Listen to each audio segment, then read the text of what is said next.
From bloody socks to signed urinals to the actual dirt that athletes have played on, sports memorabilia comes in all shapes and sizes. But the NBA definitely takes it up a notch. And here are some of the weirdest ones out of the bunch. Starting with the infamous LeBron James painting. This one's super weird because it was sold by the NBA itself rather than a fan or a player. Turns out that you could get your hands on a one-of-a-kind painting of the player that was signed by both him and the painter Malcolm Farley. I have to tell you, these paintings look insane and are listed on the website for a really high price, with one of them reportedly going for about $2,000 US.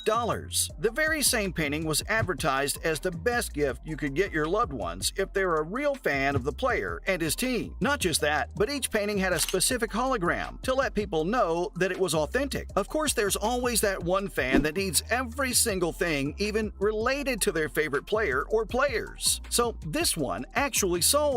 I know, right? I didn't even see it coming. But the painting actually has nothing on Michael Jordan's secret barbecue sauce. The player had his own deal with McDonald's, as is the case with most big athletes out there. Knock, knock. Who's there? Juwan? Juwan who? Juwan, go McDonald's and buy me 6-piece chicken McNuggets. It's only 99 cents. Knock, knock. Who's there? Scotty.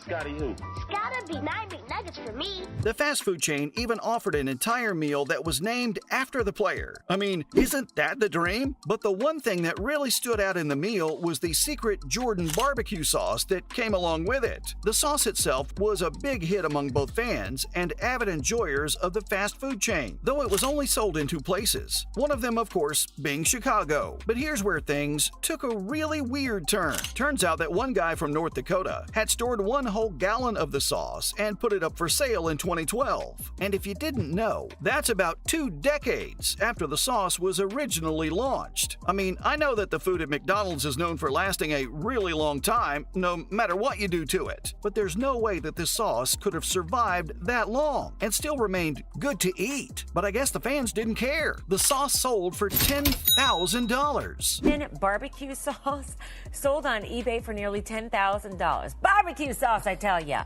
The 20-year-old sauce was named after basketball great Michael Jordan.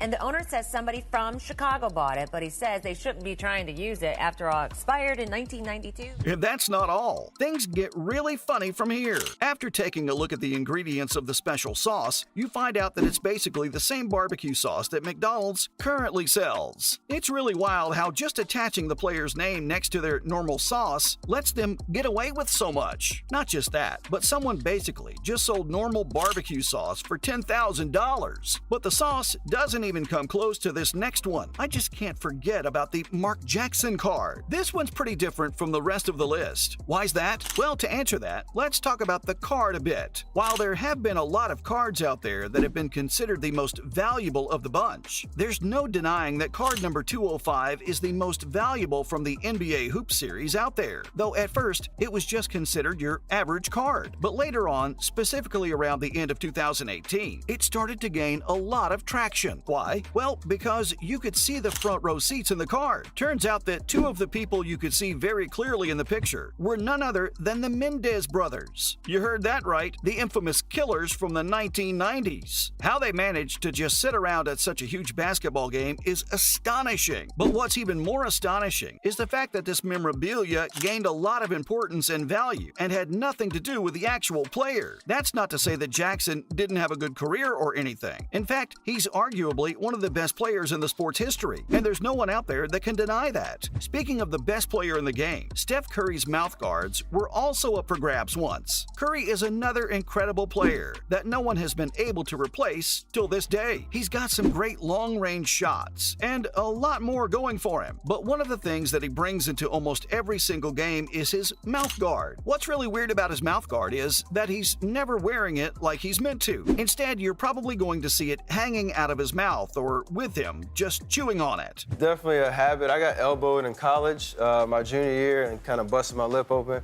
And so I wore a mouthpiece after that every single game. And then every year it's kind of gotten farther and farther away from Yeah, my you don't. teeth. They're not that effective if No, you're they're out out. there hanging on the corner of your mouth. But right now I'm talking about his mouth guard from the 2018 NBA Finals, specifically Game 4. The same thing was then auctioned off. And as weird as that might sound, it was predicted to be sold for about $25,000. Though Curry really surprised everyone out there when he just threw it into the crowd toward a fan. It really makes things like bathwater being sold by e-celebs seem more normal, but also shows you that the same kind of things have been going on for a really long time. Just take Carmelo Anthony's non-game worn jersey for instance. This is another pretty weird one on the list. What makes it weird? Well, just the fact that instead of fans or companies rushing to get their hands on something of sentimental value, even if it's used for monetary value later on. This time though, the player himself wanted some. It all took place when the player was sent over to Atlanta as a part of a 3-team trade, which started a ton of really complicated events that I'm not gonna get into for this video. But at the end of all that, the player was willing to lose a lot of money only so he could easily be bought out. Though he did have one really weird request.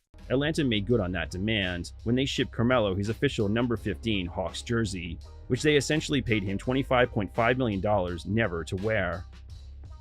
He wanted his official number 15 Hawks jersey, just for the sake of adding it to his collection. It just goes to show that players are just as passionate about memorabilia as fans, no matter what it is. Like the hardwood floor from the Delta Center. There's no way I could ever end this list without talking about MJ again. This is arguably one of the most outrageous pieces of memorabilia sold in the history of the promotion, at the very least, if not the entire sports history. Of course, it involved none other than the man, the myth, the legend, Michael Jordan. There's no one out there whose name is more marketable than his, if I'm being honest. But here's what went down. Taking place after the finals between the Bulls and the Jazz, all the way back in 1998. The very same year, that iconic Bulls team, led by none other than Jordan, won their last title in the 6th game of the NBA Finals. It's one of the best moments in all of sports history.